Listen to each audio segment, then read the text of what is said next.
जय माता दी। मेरे सभी प्यारे दोस्तों, मैं लक्ष्मी शर्मा बड़ों को चरण स्पर्श, छोटों को प्यार और बराबर वालों को दिल से नमस्कार करती हूँ। आज की वीडियो में आज फिर मैं आप सभी को करवा चौथ व्रत की एक नई कथा सुनाने जा रही हूँ। अगर कथा पसंद आए तो कमेंट बॉक्स में करवा चौथ माता की जय अवश्य लिखें। कथा इस प्रकार है कि एक गांव में 7 सहेली रहा करती थी और उन 7 सहेली का विवाह एक ऐसा परिवार में होता है जिस परिवार में 7 लड़के होते हैं। 7 सहेली विवाह करके अपने ससुराल में एक ही घर में रहने लगी।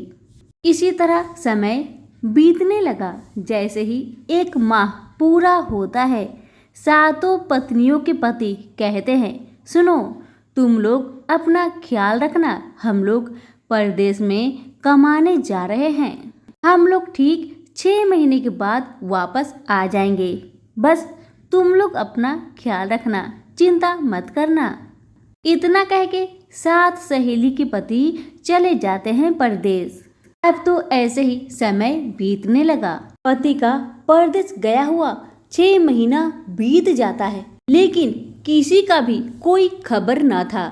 7 सहेली चिंतित हो गई कि हम सबके पति बाहर परदेश कमाने गए हैं, परंतु उन्होंने कहा था कि हम सब 6 महीने के बाद लौट आएंगे, लेकिन यहाँ तो साल लग गया। हमारे पतियों की तो कोई खबर ही नहीं है। 7 पत्नियां बहुत चिंतित हुई। तो 7 पत्नियां ये सोचने लगी, कहीं हम सभी के पति परदेश जाकर हम सभी को भूल तो न गए। यही मन में चिंता कर रही थी। एक दिन की बात है, 7 सहेलियां शाम के समय अपने बगीचे में बैठकर एक दूसरे से बातें कर रही थी।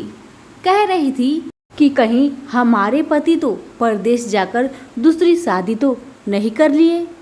इसी प्रकार के नाना रकम का बातें कर रही थी। ना कोई चिट्ठी है, ना कोई खबर है, ना कोई फोन है। लगता है हम सभी को हमारे पति भूल गए हैं।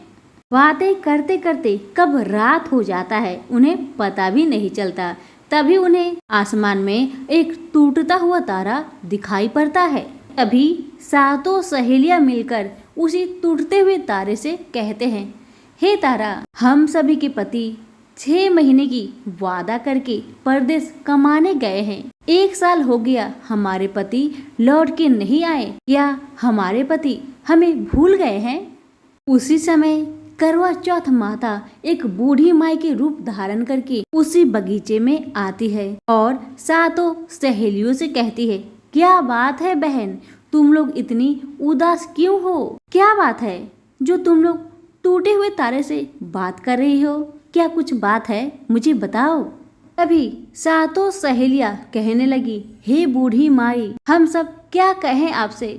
हमारे पतियों ने हमसे कहा कि हम 6 महीने के लिए परदेश में कमाकर वापस चले आएंगे। यहाँ तो 1 साल बीत गया, पतियों की तो कोई खबर ही नहीं। ना कोई चिट्ठी, ना कोई फोन और ना कोई समाचार मिला।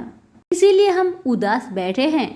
7 पत्नियों की बातें सुन बूढ़ी माई कहने लगी कि सुनो बहनों, तुम सभी सामने ही करवा चौथ का व्रत आने वाला है। उस व्रत को श्रद्धा भक्ति के साथ करो और करवा चौथ माता पर भरोसा रखो। तुम्हारे पति जल्दी ही वापस आ जाएंगे। तभी 7 सहेलियां कहने लगी, हे माँ, हमें तो करवा चौथ व्रत का कोई विधि भी नहीं आता। कृपा करके आप ही विधि को बतला दीजिए।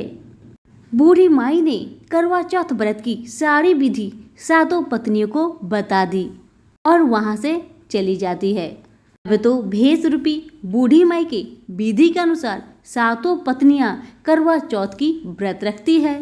शाम को 7 सहेलियां मिलकर भगवान शिव और देवी पार्वती की विधिवत पूजा करती है और हाथ जोड़कर कथा सुनती है और पूजा के बाद चंद्रदेव को अर्घ्य देती है।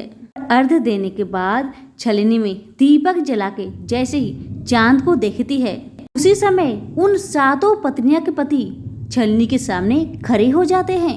इसे देखकर सातों पत्नियां हैरान हो जाती है और बहुत खुश हो जाती है।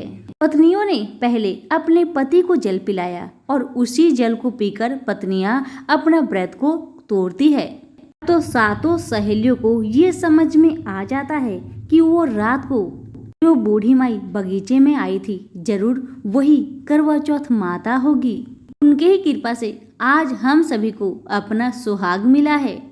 और तभी सातों पत्नियां हाथ जोड़कर करवा चौथ माता से प्रार्थना करती है, हे करवा चौथ माता, जैसे आपने हमारे बिछड़े हुए पति को हमसे मिलाया उसी प्रकार पति पत्नी की जोड़ी को सदा बनाए रखे। कहानी सुनने वाले, कहने वाले, हुक्कारे भरने वाले सभी पर अपनी कृपा बरसाए रखे। तो सभी प्रेम से बोलिए उमापति शंकर की जय हो, करवा चौथ माता की जय हो। धन्यवाद।